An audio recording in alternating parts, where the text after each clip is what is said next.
Star Wars 7x7 episode 2824. It's Monday, which means it's Obi-Wan Day here at the podcast. And do you remember how we talked about a story a couple of weeks ago where Obi-Wan faced off with some Tusken Raiders? Well, we've got a little bit of a sequel to it, at least in spirit, that we're going to be talking about today. Punch it.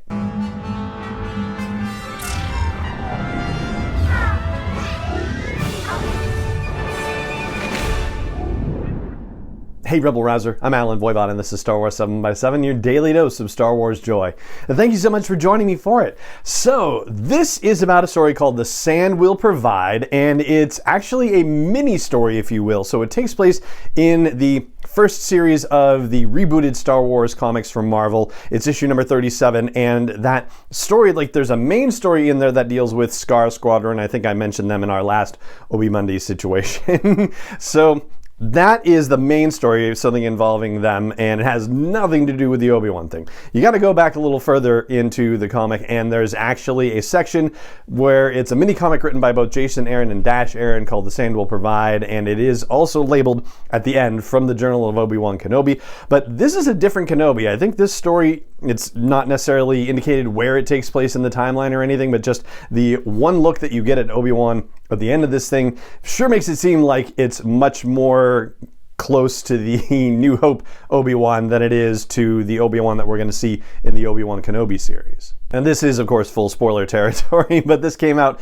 quite a while ago, so I think we're okay. So, you don't necessarily know from whose point of view the story is being told. What you see are Tuskens in the desert, and they seem to be Tuskens who are nearby where Jabba's palace are, and some of Jabba's goons are shooting at banthas for sport, which is awful, and the narrative is basically a meditation on how difficult life is for Tuskens. And the whole thing about the sand will provide, they talk about how when Tuskens come home from a day when they have black melons and dune lizards and whatnot, that's great, and the sand provides, and also the sand takes away. And so it's basically that's what it is. It's a meditation on the harshness of a Tusken's life. But then it eventually goes into a moment where a young Tusken is in Mos Eisley and wanders into that cantina, yes, the cantina in A New Hope.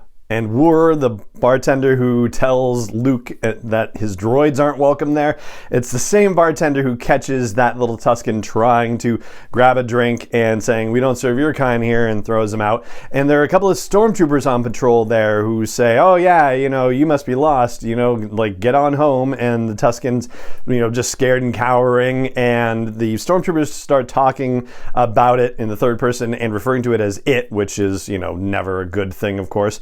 And the stormtroopers are like, "You grab it." And the other one's like, "I grabbed the last one and he had sand lice. You grab this one." And there's a back and forth. But conveniently, Obi-Wan Kenobi happens to be in the neighborhood and walks by and Jedi mind tricks them and says, "Let the boy go. I'll take him home." And they're like, "Oh yeah, we'll let the boy go. You take him home." And so the child arrives back at home at the Tusken Raider camp, and Obi-Wan's nowhere to be seen. So apparently Obi-Wan got the child far enough away from Mos Eisley to get the child out of trouble.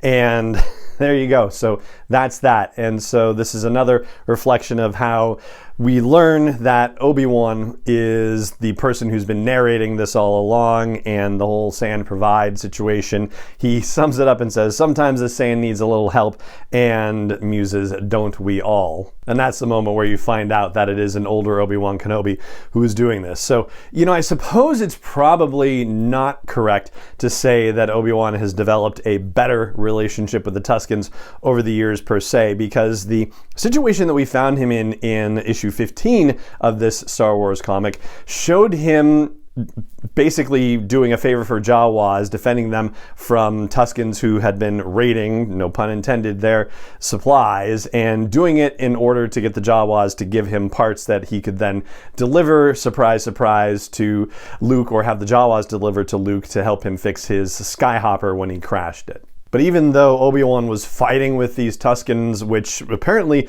the fight lasted just about all night before he drove them off, the whole situation there was a non-lethal one. He was fighting the Tuskens, but he wasn't trying to kill them. He was just trying to defeat them for all intents and purposes, as with as little force as possible. So maybe it isn't fair to say that he has a better relationship with the Tuskens necessarily. And the Tuskens are also, spread out across all different camps and, each their own enclaves and whatnot. So, one group of Tuskens and their ways don't necessarily translate to another group of Tuskens and their ways. But he did muse about finding a different way of engaging the Tuskens or being able to drive them off without having to go through a whole fight situation. And that, of course, is a sly wink and a nod to the Krayt dragon noise that he makes in A New Hope.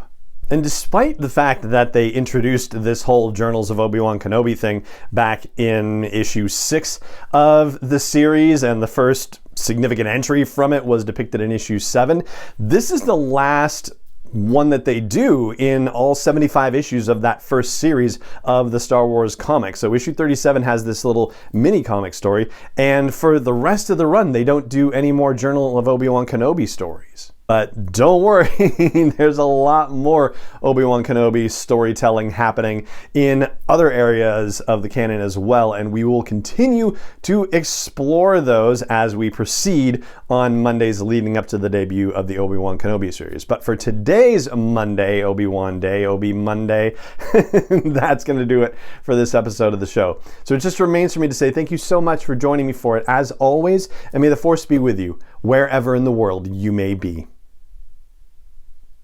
7 is not endorsed or sponsored yet by Lucasfilm Limited, Disney, or 20th Century Fox, and is intended for entertainment and information purposes only. Star Wars, the Star Wars logo, all names and pictures of Star Wars characters, vehicles, and any other Star Wars related items are registered trademarks and/or copyrights of Lucasfilm Limited, or their respective trademark and copyright holders. May the Force be with them. All original content is copyright 2021 by Star Wars 7x7. We hope you love it.